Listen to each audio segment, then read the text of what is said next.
ओम शांति। 12 नवंबर 2025 के बाबा के मधुर महावाक्य। बाबा कहते, मीठे बच्चे, तुम ड्रामा के खेल को जानते हो, इसलिए शुक्रिया मानने की बात ही नहीं है। तुम ड्रामा के खेल को जानते हो, इसलिए शुक्रिया मानने की बात ही नहीं है। प्रश्न, सर्विसेबल बच्चों में कौन सी आदत बिल्कुल नहीं होनी चाहिए? सर्विसेबल बच्चों में कौन सी आदत बिल्कुल नहीं होनी चाहिए? उत्तर, मांगने की। तुम्हें बाप से आशीर्वाद या कृपा आदि मांगने की जरूरत नहीं है। तुम किसी से पैसा भी नहीं मांग सकते। मांगने से मरना भला। तुम जानती हो ड्रामानुसार कल पहले जिन्होंने बीज बोया होगा वह बोएंगे। जिनको अपना भविष्य पद ऊंच बनाना होगा वह जरूर सहयोगी बनेंगे। तुम्हारा काम है सर्विस करना। तुम किसी से भी कुछ मांग नहीं सकते। भक्ति में मांगना होता है, ज्ञान में नहीं। गीत मुझको सहारा देने वाले, दिल कहे तेरा शुक्रिया। धारणा के लिए मुख्य सार। विकर्मों से बचने के लिए इस शरीर में रहते अशरीरी बनने का पुरुषार्थ करना है।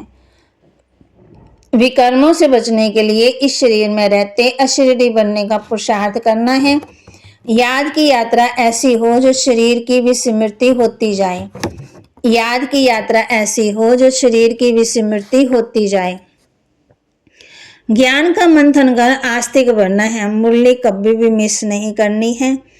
अपनी उन्नति के लिए डायरी में याद का चार्ट नोट करना है। ज्ञान का मंथन कर आस्तिक बनना है। मुरली कभी भी मिस नहीं करनी है। अपनी उन्नति के लिए डायरी में याद का चार्ट नोट करना है। वरदान, रूहानी शक्ति को हर कार्य में यूज करने वाले युक्ति युक्त जीवन मुक्त भाव। रूहानी शक्ति को हर कार्य में यूज करने वाले युक्ति युक्त जीवन मुक्त भाव। इस ब्राह्मण जीवन की विशेषता है ही रूहानियत। रूहानियत की शक्ति से स्वयं को ही वे सबको परिवर्तन कर सकते हो। इस शक्ति से अनेक प्रकारों के जिस्मानी बंधनों से मुक्ति मिलती है। लेकिन जीव मुक्त युक्ति युक्त बन हर कर्म में लूज होने की बजाय रूहानी शक्ति को यूज करो। मनसा, वाचा और कर्मना तीनों में साथ साथ रूहानियत की शक्ति का अनुभव हो। जो तीनों में युक्ति युक्त है वो ही जीवन मुक्त है। जीवन मुक्त कौन है? जो तीनों में ही युक्ति युक्त है।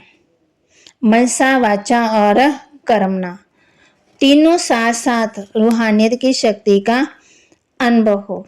स्लोगन, सत्यता की विशेषता द्वारा खुशी और शक्ति की अनुभूति करते चलो। सत्यता की विशेषता द्वारा खुशी और शक्ति की अनुभूति करते चलो। अव्यक्ति सारे अशरीरी व विदेही स्थिति का अभ्यास बढ़ाओ। जो भी परिस्थितियां आ रही है और आने वाली है उसमें विदेही स्थिति का अभ्यास बहुत चाहिए। इसलिए और सभी बातों को छोड़, ये तो नहीं होगा, ये तो नहीं होगा, क्या होगा, इस क्वेश्चन को छोड़ दो। अभी विदेही स्थिति का अभ्यास बढ़ाओ। विदेही बच्चों को कोई भी परिस्थिति का व कोई भी हलचल का प्रभाव नहीं डाल सकते। बाप कहते हैं, जो भी परिस्थितियां आ रही हैं और आने वाली हैं उसमें विदेही स्थिति का अभ्यास बहुत चाहिए। इसलिए और सब बातों को छोड़, ये तो नहीं होगा, ये तो नहीं होगा, क्या होगा, कैसे होगा, इस क्वेश्चन को छोड़ दो। अभी विदेही स्थिति का अभ्यास बढ़ाओ। विदेही बच्चों को कोई भी परिस्थिति व कोई भी हलचल प्रभाव में नहीं डाल सकती। तो बाबा के महावाक्य को लाइक करें, शेयर करें, सब्सक्राइब करें और अपने जीवन में जरूर धारण करें। अशरीरी व विदेही स्थिति का अभ्यास करें। रूहानियत की शक्ति को हर कर्म में यूज करने वाले युक्ति युक्त जीवन मुक्त बने। ज्ञान का मंथन कर आस्तिक बनना है। मुरली कभी भी मिस नहीं करनी। अपनी उन्नति के लिए डायरी में याद का चार्ट रखना है। ओम शांति। तो बाबा ने हम बच्चों को आज कहा है, तुम्हारा आधा कल्प बहुत शीशी पास हुआ, नीचे गिरते आए। फिर बाबा ने एक मिसाल दी, बाप तो है ही गरीब निवाज, गरीबों की ही बच्चियां मिलेंगी, शाहूकारों को तो नशा होता। बाप रास्ता बताते, अपने ऊपर रह वह कृपा करनी है। टीचर तो पढ़ाते हैं, आशीर्वाद तो नहीं करेंगे, आशीर्वाद कृपा रहम आदि मांगने से मरना भला। भक्ति मार्ग में शास्त्रों से पहले नंबर है गीता, क्योंकि पहला धर्म ही ये है। फिर बाद में और धर्म आए। विकर्म कोई होता ही नहीं। बाप कहते हैं नींद ना करें तो पाप ही करते रहें। बाप आकर के हमें विकर्मों से बचाते हैं।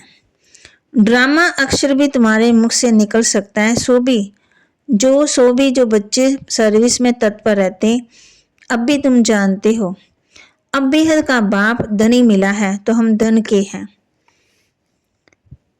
योग बल से विश्व की बादशाही पाते हो, योग से ही बल मिलता, ज्ञान से नहीं। ओम शांति।